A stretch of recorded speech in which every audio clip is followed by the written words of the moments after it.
بسم اللہ الرحمن الرحیم۔ ان حضرت صلی اللہ علیہ وآلہ وسلم پر وحی کا ابتدائی دور اچھے سچے پاکیزہ خوابوں سے شروع ہوا۔ آپ صلی اللہ علیہ وسلم خواب میں جو کچھ دیکھتے وہ صبح کی روشنی کی طرح صحیح اور سچا ثابت ہوتا۔ پھر من جانب قدرت آپ صلی اللہ علیہ وسلم تنہائی پسند ہو گئے اور آپ صلی اللہ علیہ وسلم نے غار حرا میں خلوت نشینی اختیار فرمائی اور کئی دن اور رات وہاں مسلسل عبادت اور یاد الہی و ذکر و فکر میں مشغول رہتے۔ جب تک گھر آنے کو دل نہ چاہتا توشہ ہمراہ لیے ہوئے وہاں رہتے۔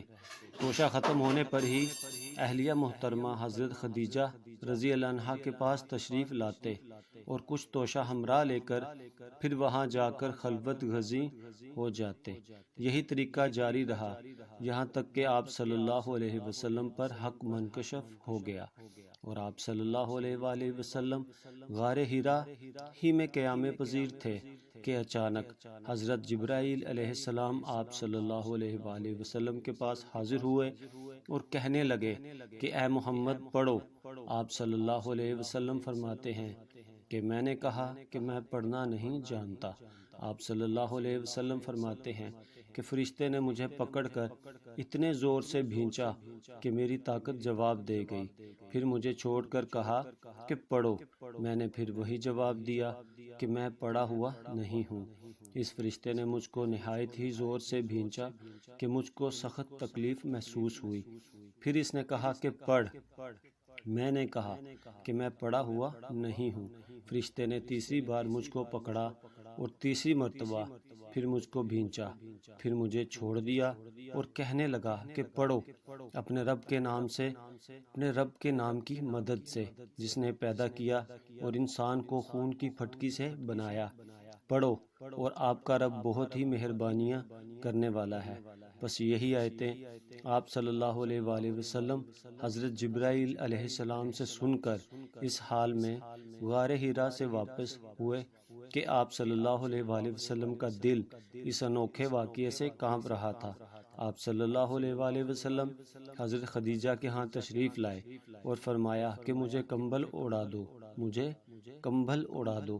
لوگوں نے آپ صلی اللہ علیہ وآلہ وسلم کو کمبل اڑا دیا۔ جب آپ صلی اللہ علیہ وسلم کا ڈر جاتا رہا تو آپ صلی اللہ علیہ وسلم نے اپنی زوجہ محترمہ حضرت خدیجہ رضی اللہ عنہا کو تفصیل کے ساتھ یہ واقعہ سنایا اور فرمانے لگے کہ مجھ کو اب اپنی جان کا خوف ہو گیا ہے۔ آپ صلی اللہ علیہ وسلم کی اہلیہ محترمہ حضرت خدیجہ رضی اللہ عنہا نے آپ صلی اللہ علیہ وسلم کی ڈھارس بندھائی اور کہا کہ آپ کا خیال صحیح نہیں ہے، خدا کی قسم آپ کو اللہ کبھی رسوا نہیں کرے گا۔ آپ تو اخلاق فاضلہ کے مالک ہیں، آپ تو کنبہ پرور ہیں، بے کسوں کا بوجھ اپنے سر پر رکھ لیتے ہیں، مفلسوں کے لیے آپ کماتے ہیں، مہمان نوازی میں آپ بے مثال ہیں اور مشکل وقت میں آپ امر حق کا ساتھ دیتے ہیں۔ ایسے اوصاف حسنہ والا انسان یوں بے وقت ذلت و خواری کی موت نہیں پا سکتا۔ پھر مزید تسلی کے لیے حضرت خدیجہ رضی اللہ عنہا آپ کو صلی اللہ علیہ وآلہ وسلم کو ورقہ بن نوفل کے پاس لے گئیں جو ان کے چچا زاد بھائی تھے اور زمانہ جاہلیت میں نصرانی مذہب اختیار کر چکے تھے اور عبرانی زبان کے کاتب تھے۔ چنانچہ انجیل کو بھی حسب منشاء خداوندی عبرانی زبان میں لکھا کرتے تھے۔ انجیل سریانی زبان میں نازل ہوئی تھی، پھر اس کا ترجمہ عبرانی زبان میں ہوا۔ ورقہ اسی کو لکھتے تھے۔ وہ بہت بوڑھے ہو گئے تھے، یہاں تک کہ ان کی بینائی بھی رخصت ہو چکی تھی۔ حضرت خدیجہ رضی اللہ عنہا نے ان کے سامنے آپ صلی اللہ علیہ وآلہ وسلم کے حالات بیان کیے اور کہا کہ اے چچا زاد بھائی، اپنے بھتیجے محمد صلی اللہ علیہ وسلم کی زبانی ذرا ان کی کیفیت سن لیجئے۔ وہ بولے کہ بھتیجے، آپ نے جو کچھ دیکھا ہے اس کی تفصیل سناؤ۔ چنانچہ آپ صلی اللہ علیہ وسلم نے از اول تا آخر پورا واقعہ سنایا، جسے سن کر ورقہ بے اختیار ہو کر بول اٹھے کہ یہ تو وہی ناموس معزز رازدان فرشتہ ہے جسے اللہ نے حضرت موسیٰ علیہ السلام پر وحی دے کر بھیجا تھا۔ کاش میں آپ کے اس عہد نبوت کے شروع ہونے پر جوان عمر ہوتا، کاش میں اس وقت تک زندہ رہتا جب کہ آپ کی قوم آپ کو اس شہر سے نکال دے گی۔